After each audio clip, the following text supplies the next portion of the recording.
नमस्कार, मैं हूं प्रदीप कुमार दुबे, कृषि उद्यमी के यूट्यूब चैनल पर। आज हम लोग बात करने वाले हैं सप्त धन्यांकुर का। जानते हैं कि क्या है सप्त धन्यांकुर? सप्त धन्यांकुर का मतलब है 7 प्रकार के अनाजों का अंकुरन।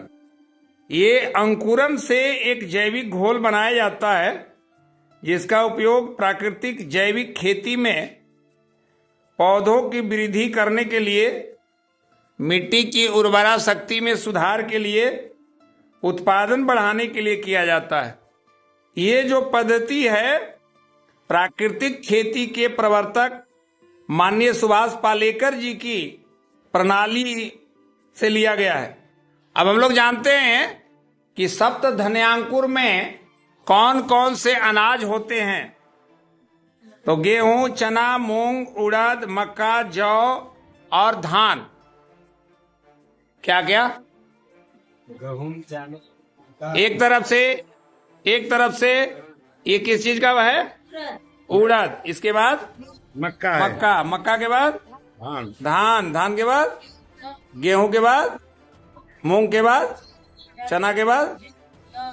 ये सब जो है अंकुरित कर लिया गया है और उसका पेस्ट भी हम लोग बना लिए हैं। देख रहे ना, इसका पेस्ट भी बना लिए हैं, अंकुरन भी कर लिए हैं। अंकुरित करके पेस्ट बनाए हैं। ठीक है, अंकुरित करके हम लोग पेस्ट बनाए हैं। तो 7 प्रकार का अनाज है और इन 7 प्रकार के अनाज को हम लोग अंकुरित किए। अब ये बात है, अगर 1 एकड़ में हम लोग चाहते हैं कि खेती करें, कितना में? 1 एकड़ में, तो उसके लिए हमको ये सब 1-1 किलो लेना होगा।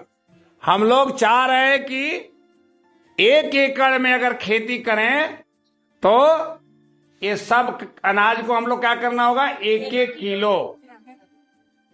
किलो लेकर के 7 अनाज को अंकुरन करने के लिए इसको पहले साफ पानी से धोना होगा, 12 घंटे पानी में भिगो रख देना होगा, पानी निकाल करके कपड़ा बांध देना होगा और 1-1.5 दिन में अंकुरन निकल जाएगा। इसके बाद पेस्ट तैयार करना है, घोल तैयार करना है और इस 7 अंकुरित को हम लोग कर लिए। इसके बाद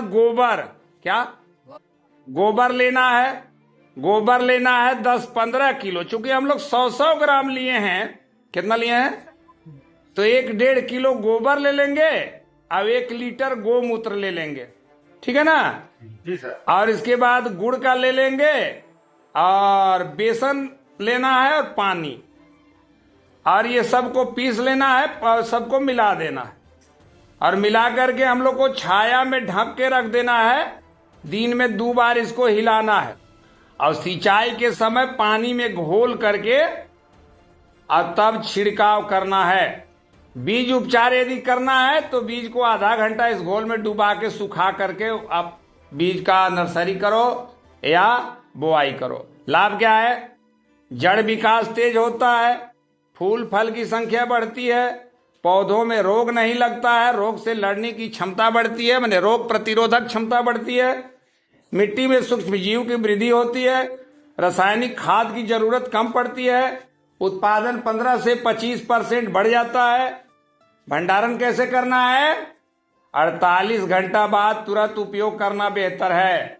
अधिकतम 5 से 7 दिन छाया में रखा जा सकता है। रोज लकड़ी से हिलाना है। बदबू ज्यादा आने लगे तो उपयोग नहीं करना है। ताजा घोल ज्यादा प्रभावी होता है। बिहार झारखंड में इसमें क्या है, विशेष ध्यान देना है। गेहूं, चना, मूंग आसानी से उपलब्ध हो जाता है, इसलिए लागत कम पड़ेगी। देसी गाय का गोबर उपलब्ध हो, परिणाम बेहतर रहेगा। ठीक है ना? तो देसी गाय, कैसा गाय? देसी गाय। तो इसमें हम लोग गोबर ऊपर जल्दी से रख लें, एक बर्तन रख लें और गोमूत्र रख लें और इसके बाद हम लोग काम को शुरू करेंगे। तो चलिए हम लोग शुरू करते हैं घोल बनाना। सबसे पहले इसमें गोबर डालिए,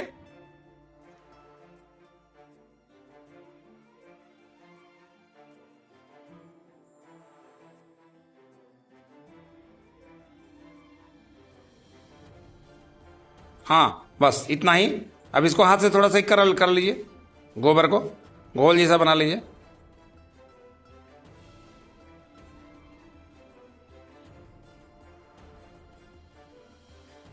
अब हम लोग गोबर कर लिए, गोबर के बाद गोमूत्र डालिए। चलिए हाथ धो लीजिए जाके बाहर में आप, और ले जाइए प्लास्टिक गोबर वाला, नीचे हाथ करके डालिएगा।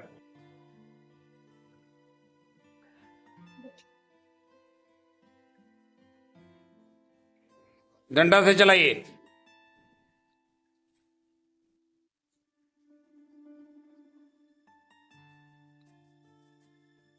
चलिए अब जो हम लोग डाले हैं अंकुरन वाला बनाए हैं, सबको बारी बारी से डालिए।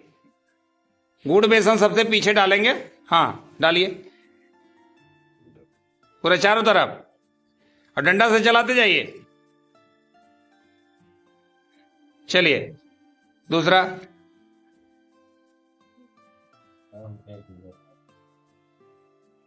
चलिए तीसरा,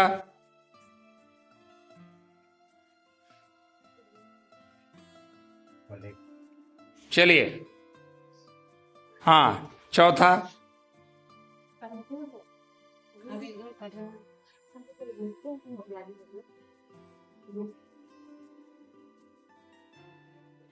हाँ पांचवा, चारों तरफ चारों तरफ चारों तरफ डालिएगा। हाँ पांचवा, चलिए छठा,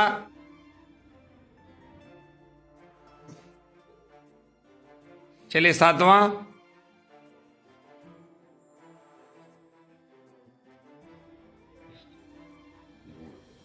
चलिए गुड़ डालिए आराम से चारों तरफ।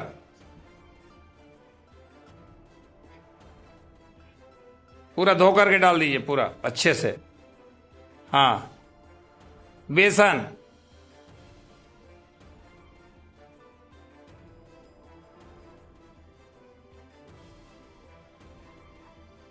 चारों तरफ हाँ चला दीजिए पूरा नीचे से, पूरा नीचे से चलाइए।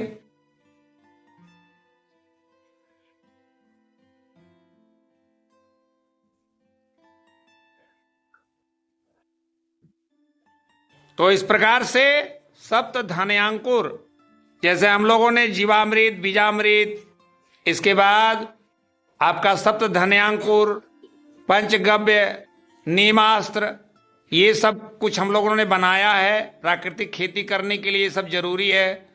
तो यदि हम लोग चाहते हैं कि पर्यावरण का संरक्षण हो, पेड़ पौधा, पशु पक्षी, मनुष्य सभी निरोग रहें, तो हम लोगों को अपने जीवन में इको फ्रेंडली चीजों को जगह देना होगा।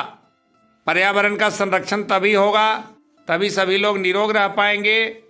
तो अपने जीवन में इन्हीं सब चीजों को अपनाइए। बहुत बहुत धन्यवाद। नमस्कार।